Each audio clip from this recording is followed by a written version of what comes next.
আমি এক জানাজায় ছিলাম একবার, বাপের জানাজা ছেলে পড়াইতেছিল, কিন্তু আল্লাহু আকবার বলতে পারতেছিল না, কান্নারে কানতে। ছেলে আলেম ছিল, কানতে কানতে কানতে কানতে বাপের জানাজা ছেলে পড়ানো, বোঝেন না, আল্লাহু আকবার বলতে পারতেছিল না, কান্নায় ভাঙ্গা পড়তেছিল।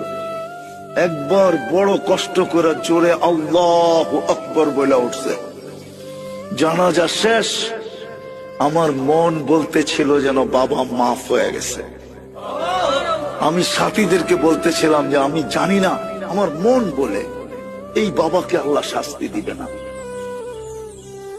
ছেলে আলেম, কলিজার টুকরা নিয়ে গেছে, ঠিক না?